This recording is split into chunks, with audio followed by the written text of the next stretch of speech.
बात बहुत पुरानी है। एक भाई बहन थे। उनमें बहुत प्रेम था। बहन प्रतिदिन अपने भाई का मुंह देखकर ही खाना खाती थी। उसका ब्याह हुआ। ससुराल अधिक दूर न था, इसलिए बहन ने अपना नियम नहीं तोड़ा। वो सवेरे जल्दी उठती और सारे काम निपटाकर भाई का मुंह देखने उसके घर चली जाती थी। भाई को देखकर उसे शांति मिल जाती और वो फिर लौट आती। रास्ते में एक जंगल पड़ता था। एक दिन बहन ने देखा कि एक पीपल के पेड़ के नीचे गणेश जी की मूर्ति रखी थी। उसने गणेश जी के सामने हाथ जोड़कर कहा, हे प्रभु, मेरे जैसा अमर सुहाग और मेरे जैसा अमर पीहर सबको दीजिए। यह कहकर वो आगे बढ़ गई। अब प्रतिदिन ही वो ऐसी ही प्रार्थना करते हुए भाई के घर जाने लगी। रास्ता जंगली होने के कारण झाड़ियाँ भी बहुत थी, जिस कारण उसके पैरों में कांटे चुभ जाया करते थे। एक दिन जब वो भाई के घर पहुंची तो उसकी भाभी ने उसके पैरों की दशा देखी और इसका कारण पूछा। बहन बोली, अरे कुछ नहीं भाभी, रास्ता जंगली है ना, इसलिए कांटे चुभ जाते हैं। बहन जब अपने घर वापस लौट गई तो भाभी ने भाई से कहा, बहन इतना कष्ट उठा रही है, आप रास्ता साफ क्यों नहीं करवा देते। भाई भी अपनी बहन को बहुत प्यार करता था। उसने सोचा अपनी प्यारी बहन की राह के सारे कांटे मैं अपने हाथ से साफ करूंगा। तब भाई ने कुल्हाड़ी लेकर सारी झाड़ियों को काट कर रास्ता साफ कर दिया। ऐसा करते समय गणेश जी का स्थान भी वहां से हट गया।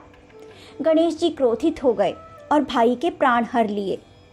लोग अंतिम संस्कार के लिए जब भाई को ले जाने लगे तो रोती हुई भाभी ने कहा, अभी रुक जाओ, बहन को आने दो, वो अपने भाई का मुंह देखे बिना नहीं रह सकती, ये उसका नियम है। इस पर सबने कहा, आज तो मुंह देख लेगी, पर कल कैसे देखेगी। भाभी फूट फूट कर रोने लगी। इधर रोज की तरह बहन अपने भाई का मुंह देखने के लिए जंगल से गुजरी तो उसने देखा कि रास्ता साफ किया हुआ है। कुछ आगे बढ़ी तो उसने देखा कि सिद्धि विनायक जी का स्थान भी वहां से हट चुका है।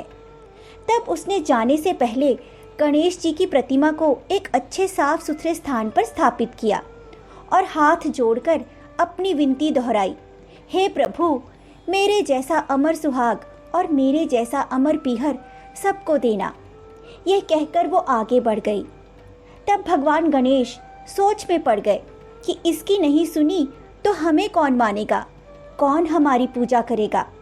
वैसे भी इसे अपने अमर सुहाग और अमर पीहर पर अटूट विश्वास है। विश्वास में बड़ी ताकत होती है। इसकी सच्ची आस्था का फल इसे अवश्य मिलेगा।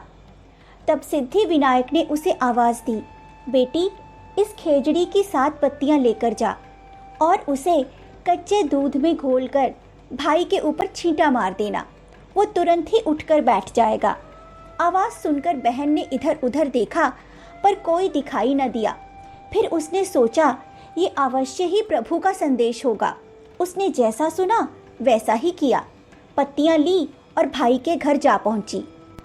वहां जाकर क्या देखती है, बहुत से लोग जमा थे और भाभी बैठी रो रही है। पास ही भाई का मृत शरीर रखा था। बहन ने जल्दी से पत्तियों को बताए हुए नियम के अनुसार प्रयोग किया और छींटा दिया।